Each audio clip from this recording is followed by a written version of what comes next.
everyone, my name is Gabriella and you're welcome to the Sankofa Pan-African series. Now today's topic is a delicious one. We're going to be discussing how the foods of Africa have influenced world cuisine. Now Africa is a vast continent with a rich cultural diversity. As such, it has a rich and diverse cuisine. However, some dishes might be found commonly across multi-ethnic groups existing in different regions. With almost 5,000 ethnic groups, it is hard to come across what we can call African food. Now, what is the atmosphere of African food? Eating in Africa goes beyond the meal itself. A couple of things make some meal times in Africa a very special experience. One of these things is ambience. When we look at the ambience, we're considering the kind of environmental setup that prevails during dinner time in most places in Africa. Traditionally, the following are some of the common features by which ambience makes a fine dinner in Africa. Another feature of the ambience of African food is eating meals by the fireside. In most parts of interior Africa, dinner is held by the fireside. The fire serves several purposes, such as a source of light, a source of warmth, a source of deterrence against wild animals and insects, particularly mosquitoes, a central point for gathering, and a cultural symbol of unity. Another feature of the atmosphere of African food is togetherness. Food in Africa is not just a meal but a social gathering. Food is used as a means of strengthening bonds. As such, eating food alone is considered bad manners. The following are some of the ways by which togetherness makes a fine dinner in Africa. One of this is stories. Unlike in other cultures where people have to stay quiet while eating, in most African cultures, a fine dinner is one that is escorted by sweet stories. Sharing dishes is another sign of the togetherness felt during African dinners. Sharing dishes such as plates, beer pots, and so on is pretty common. Also, visitors are not left out. A fine dinner in Africa is one where there's at least a guest who is receiving some good treatment during dinner time. The third feature of the atmosphere of African food is divinity. A fine dinner in Africa is one where divine intervention is sought and appreciated. It is customary not to just share meals with the living, but also with ancestors and spirits. The following divine activities make a unique dinner in Africa. Prayers. Prayers are always conducted before any given meal, more so dinner. Included in the prayers are thanksgiving to those who made the food, to God for the life that lives, and to the spirits and ancestors for protection. There are also prayers of blessing to the family and those who are partaking in the meal.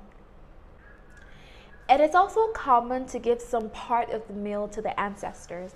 For example, amongst the Igbos of eastern Nigeria, it's common to sprinkle a little bit of palm wine on the ground before consuming or offering it to guests. This is known as pouring libation. Now, what's food in Africa like? Africa is vast. Thus, the best way to look at African cuisine is on a regional basis.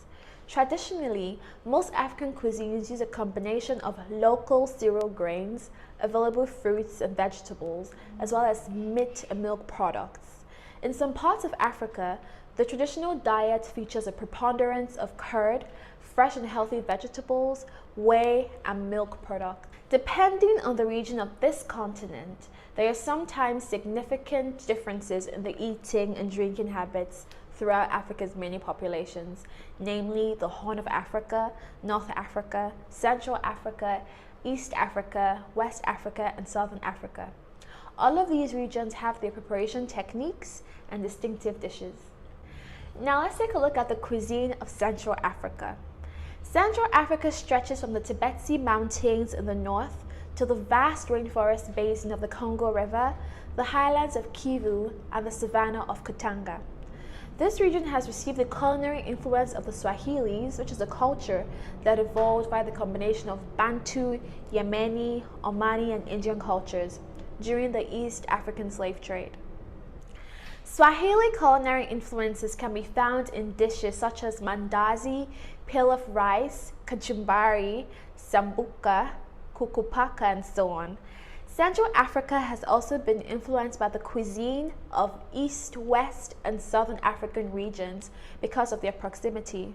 For example, babute is shared with the South, inyama choma with the East, and gumbos with West Africa. The main ingredients are plantains, cassava, rice, kwanga, which is cassava dumpling, and yam. Fufu-like starchy foods are usually made from fermented cassava roots, but they can also be made with plantain, corn, maize, and yam.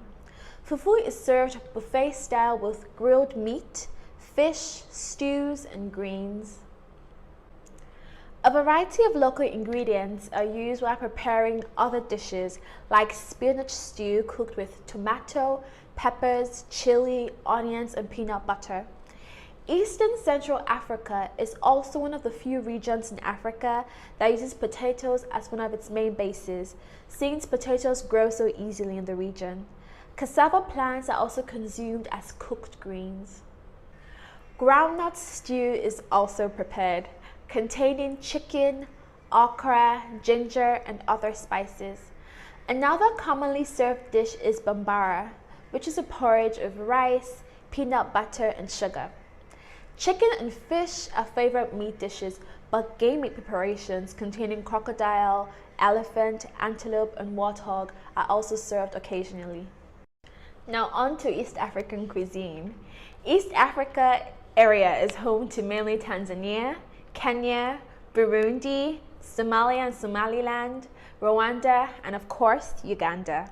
Like most African foods, food in this area consists of dishes made from grains, rice, millet, yam, beans, and cowpeas, flours for bread including sorghum, maize, and stews cooked with meat and vegetables. East African breakfast would consist of special food with baked bread, it could be a whole or chapati in Kenya and Uganda. Also in Uganda, there's a special dish called katogo. Katogo is commonly cooked as a combination of peeled bananas and peanuts or beef, though offal or goat meat are also common. Some of these specialties are usually served with different vegetable stews. One of the best East African specialties is kukupaka. It is a delicious food with chicken coconut curry, which is served with white rice or sometimes kambulo.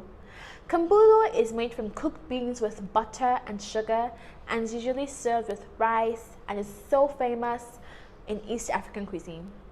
Fresh butter and fresh milk features in many authentic foods in East Africa, so do a variety of spices like cumin and coconut. Like foods from all over Africa, preparation time for some of these kinds of meals can take anywhere from 1 to 5 hours per meal. Like the dish we mentioned previously, kambulo, it's prepared from azuki beans and may take up to 5 hours to boil to attain the desired tenderness. Next is the Horn of Africa cuisine. The main traditional dishes in Eritrean cuisine and Ethiopian cuisine are something like all other foods from across the continent. Some of them are sebis or stews, which is served with injera. Now, injera is cooked with flatbread made from sorghum or teff. Ethiopian and Eritrean cuisine, especially the northern half of those two places, is very similar. Now, injera is pretty typical to these areas, to both Ethiopia and Eritrea. Injera is made out of a variation and blends of wheat, barley, teff, and sorghum, and it resembles a pancake. When eating injera, diners generally share food from a large tray placed in the center of a low dining table. Numerous injera is layered on this tray and topped with various spicy stews. Diners then break into the section of injera in front of them, tearing off pieces and dipping them into the stews. Now, injera isn't eaten with utensils, rather it is used to scoop entrees from side pots and pans. Traditional Ethiopian cuisine has no pork or shellfish of any kind, as they are forbidden inside the Islamic, Jewish, and Ethiopian Orthodox faiths. It is also very common to eat from the same dish at the table with a small grouping of people. Rice is also a very common dish, the most famous probably being basmati. Spices including cumin, cardamom, cloves, cinnamon, and sage are utilized to aromatize these distinct rice dishes. Now over to North African cuisine. North Africa lies along the Mediterranean Sea and encompasses within its fold several nations, including Morocco, Algeria, Libya, Tunisia, Egypt, and Sudan. The roots of North African cuisine can be traced back to the ancient empires of North Africa, particularly in Egypt, where many of the country's dishes and culinary traditions date back to African antiquity. Most of the North African countries have several similar dishes, sometimes almost the same dish with a different name. The Moroccan tangia and the Tunisian koucha are both essentially the same dish, which is a meat stew prepared in an urn and cooked overnight in a public oven, sometimes with a slight change in ingredients and cooking style. To add to the confusion, two completely different dishes may also share the same name. For example, a tangine dish is a slow-cooked stew in Morocco, whereas the Tunisian tangine is a baked omelette or a quiche-like dish. There are noticeable differences between the cooking styles of different nations, from the sophisticated, full-bodied flavors of Moroccan palace cookery to the fiery dishes of Tunisian cuisine and the humbler, simpler cuisines of Egypt and Algeria. Next, we have Southern African cuisine. The cooking of Southern Africa is sometimes called rainbow cuisine, as the food in this region is a blend of many cultures, indigenous African societies, European, and Asian. People here were defined to some extent by the kinds of foods they ate. The Bantu speakers ate dishes of grain, meat, milk, and vegetables, as well as fermented grain and fermented milk products, while the Khoikhoi, which are Cuisine cattle rearers, ate meat and milk, and the San hunted wild animals and gathered wild tubers and vegetables. In many ways, the daily food of native South African families can be traced to the indigenous foods that their native African ancestors ate. The Khoisan ate roasted meat, and they also dried meat for later use. The influence of their diet is reflected in the universal Southern African love of barbecue, generally called in South Africa by its Afrikaans name braai, and biltong, which is dried preserved meat. The traditional beer was ubiquitous in the Southern African diet, and fermentation added additional nutrients to the diet. It was a traditional obligation for any family to be able to offer a visitor copious amounts of beer. Beer brewing was done by women, and the status of a housewife in pre-colonial Southern Africa depended significantly on her skill at brewing delicious beer. The basic ingredients of Southern African food include seafood, meat products including wild game, poultry, as well as grains, fresh fruits and vegetables, fruits including apples, grapes, mangoes, bananas and papayas, avocados, oranges, peaches and apricots. Meat products include lamb and game like venison, ostrich and impala. The seafood includes crayfish, prawns, tuna, mussels, oysters, calamari, mackerel and lobster. There are also several types of traditional alcoholic beverages. Now, the last and certainly not the least, West African cuisine. A typical West African meal is made with starchy items and can contain meat, fish, as well as various spices and herbs. A wide array of staples are eaten across the region, including fufu, banku, kenke, originated from Ghana, futu, couscous and gari, which are served alongside soups and stews. Fufu is often made from starchy root vegetables such as yams, cocoyams, or cassava, but can also be made from cereal grains like millet, sorghum, or plantains. The local cuisine and recipes of West Africa continue to remain deeply entrenched in the local customs and traditions, with ingredients like native rice, fonio, millet, sorghum, bambara groundnuts, Hausa groundnuts, black-eyed peas, brown beans, and root vegetables such as yams, cocoyams, sweet potatoes, and cassava. Cooking techniques include roasting, baking, boiling, frying, mashing, and spicing. A range of sweets and savories are also prepared. Flaked and dried fish is often fried in oil and sometimes cooked in a sauce made up of hot peppers, onions, tomatoes, and various spices such as sumbala and water to prepare a highly flavored stew. In some areas, beef and mutton are preferred, and goat meat is the dominant red meat.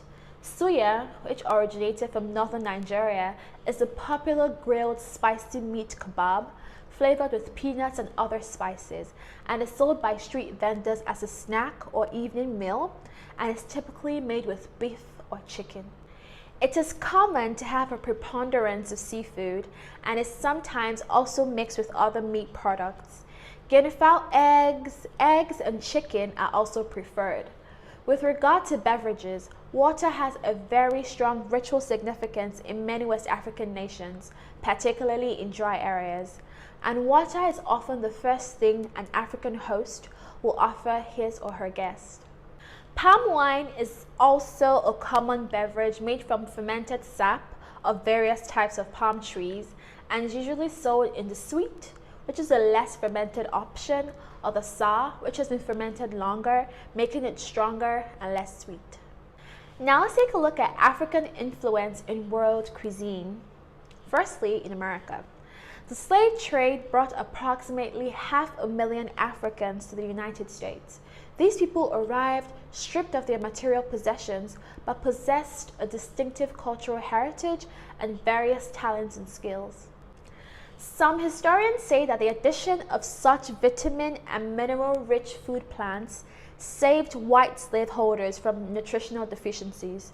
The diet in some parts of Africa was centered around stews served over a starchy base such as rice or fufu, which is a pounded mass of boiled yams, cassava, or millet. The effect of this food habit is today especially evident in Louisiana-style cookery, in which chicken or seafood is served with a sauce over a bed of rice. Cajun dishes such as gumbo and jambalaya also demonstrate the African hand. Most times, Africans pass through the way station of the West Indies. Here, the Creole Islanders' spicy cuisine might add inspiration and unwritten recipes to the African cook's repertoire. Soon, Southland plantation families were enjoying black creations of pot liquor and sweet potato puddings and experiencing somewhat different cooking techniques, for Africans were fond of deep-fat frying and grilling. Thanks also to black influence, certain foods were introduced to America or utilized to a greater extent. Black-eyed peas, hominy grits, okra, eggplant, sesame seed, sorghum, and melons were emphasized by cooks of African origin. A satisfying southern soul food style menu of this age, featuring fried chicken, sweet potatoes, black-eyed peas, turnip greens, cornbread, and sweet potato pie, is a direct outgrowth of African cooking. Now let's take a look at coffee in Southern America. Many people associate coffee with Southern America, but Ethiopia is the birthplace of the world's premier coffee, writes Judith Carney in her book, In the Shadow of Slavery, Africa's Botanical Legacy in the Atlantic World. Legend has it that a goat herder named Calbi discovered it when his herd became particularly boisterous after eating berries from a tree. Whether that is true or not, how to take a coffee bean, know when and how to roast it, and turn it into a delicious beverage involved a deep cultural knowledge system of growing and brewing varieties from the Ethiopian highlands where it originated, says Carney. When Europeans reached East Africa, Yemen, Saudi Arabia, and the Emirates in the 16th century, they encountered coffee houses and culture around the drink. But given the racial prejudice against Africans honed during the transatlantic slave trade, and the fact that coffee had become so central to Muslim culture, Europeans attributed the art of making the drink and profusion of coffee houses to Muslim societies. Carney says in her book, The popular image of Africa today is of a hungry continent, yet it's because of African crops and slaves' agricultural practices that we eat what and how we do in America. Now we're looking at African influence on the cuisine of Mexico. Some Mexican dishes are made with ingredients that were brought from Africa to Mexico. These include rice, plantains, coffee, tamarind, as well as sesame seeds used in papianes. Even watermelons and yams came from Africa. Many people do not know about the African influence in Mexico. An article by the University of California lets us know that the second president of the Mexican Republic, Vincent Guerrero, was of mixed African descent. Then, Mexico was known as New Spain and was a key port of entry for slave ships. Eventually, they assimilated into the Mexican cultures, blending their food and way of cooking. Like America, the blending of cultural influences creates a rich array of foods that become favorites of the people and a rich part of the country's heritage. One of the foods they brought to Mexico was the humble peanut. Though not original to Africa, it was brought to Mexico by Africans. They used peanuts in meat stews, vegetable and fish dishes, and in pastes. Often peanuts were mixed with onions and chilies to form a sauce-like salsa. These sauces are used for chicken and pork. Peanuts are also used in desserts, drinks, ices, and ice cream. Africans also brought plantains, which are used to make dough for gorditas, tortillas, and empanadas. But it doesn't stop there. Africa also introduced tropical roots like the yuca, malanga, taro, and sweet potato to Mexico. They were cheap and easy to grow. They were used in garlic and tomato sauces, dessert fritters, and sweet tamales. Sometimes they combined the roots with fruits like coconut and pineapple for desserts. Finally, let's take a look at Brazil. Acarajé is a type of fritter made from cowpeas. It is the most popular street food in the northeastern state of Bahia in Brazil. The recipe for acarajé was introduced to Bahia by slaves who came from Yoruba land during the colonial period. In Nigeria, acarajé is named akara, and the women who sell it call out akaraje, which means come and eat akara in Yoruba. It is also popular among Sierra Leoneans. In Ghana, it is a popular breakfast dish eaten with millet or corn, while in Nigeria it is eaten with bread, ogi, or eko, which is a type of cornmeal made with fine corn flour. Akara is made from peeled beans, formed into a ball, and then deep fried in palm oil or vegetable oil. Although the basic ingredients are the same, there are variations to suit specific tastes. Acarajé is made with cooked and mashed black-eyed peas, seasoned with salt and chopped onions, molded into the shape of a large scone, and deep fried in palm oil in a wok-like pan in front of the customers, stuffed with spicy paste made from shrimp, ground cashews, palm oil, and other ingredients. In Brazil, acarajé serves as both a religious offering to the gods in the Candomblé religion and as street food. As an essential ritual food used in Afro-Brazilian religious traditions, such as Candomblé, it is offered to the Orisha Eshu. They vary in size based on their offering to a specific deity. Large, round acarajé are offered to Songo. Smaller ones in form are offered to Iyansa. Small fritter-sized acarajé are offered to Eres or child spirits. Now, acarajé is used in Candomblé rituals in the states of Bahia, Rio de Janeiro, and Pernambuco. Acarajé was listed as a federal immaterial asset by the National Institute of Historic and Artistic Heritage in 2004. The role of baianas, these are the women who prepare acarajé, was also recognized in the same act.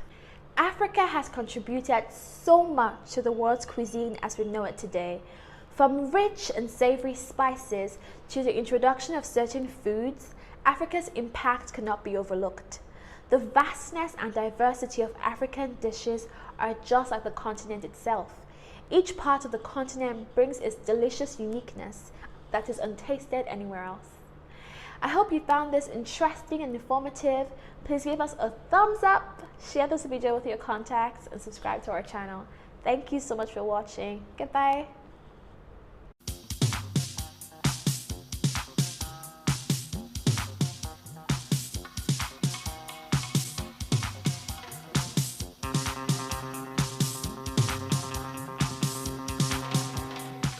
Hi, welcome back to another episode of Sankofa.